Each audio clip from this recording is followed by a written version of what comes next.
Hey guys, what is up and welcome to a new League of Legends video. This is going to be a different type of video because not only am I talking about something related to the jungle, but this is also something very new that I personally have never seen anyone do or talk about. Yet it's been right in front of our faces for so long. And it really is just a simple question. What happens if you take the wolf and bring it over to the side where the red buff is? And then you smite it, what exactly happens with the ghost? Well, you see here, instead of going to the blue area in which the wolves were actually spawning at, the ghost instead decides to go across the river and into the enemy's jungle at their blue area. And it starts to patrol this area instead. This could obviously be extremely strong if you were to do it at the early levels, maybe even level 1. Like for instance, if you have a Tahm Kench jungle, maybe a Syndra mid, a Tahm Kench top. And not only can you have very early vision at level 1 into the enemy's jungle and to see what they're doing, maybe their jungle path or whatever, but even throughout the game you can still use this trick and have vision of the enemy jungle without having to actually ward it.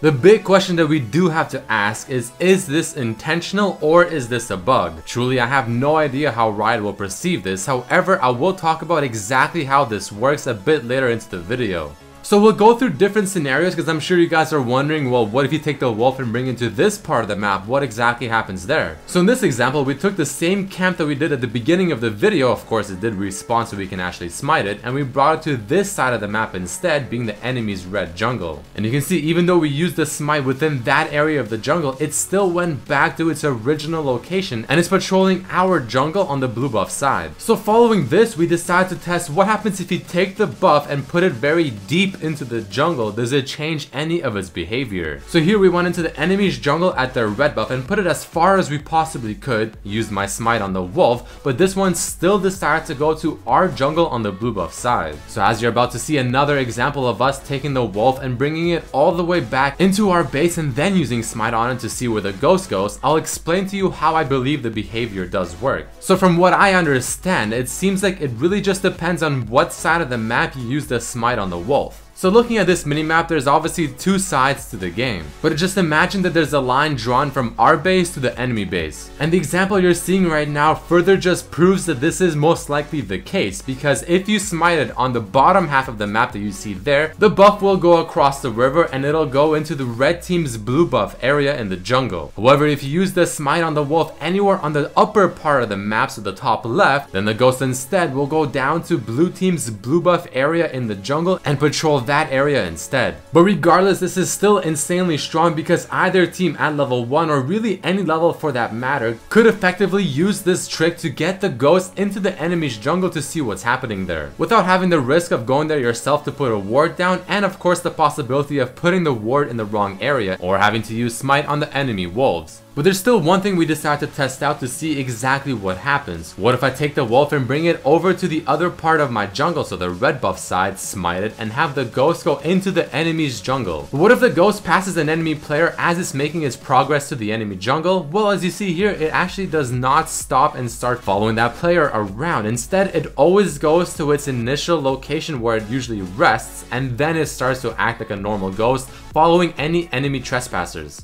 All in all, I think this is an extremely cool trick that I've never thought of nor seen anyone talk about it or use it. So if you found this interesting or cool, definitely hit the like button as it helps me quite a lot. Share it with your friends, subscribe if you haven't, and check out my other videos as well. Thank you all so much for watching, and I hope to see you for the next video. Peace.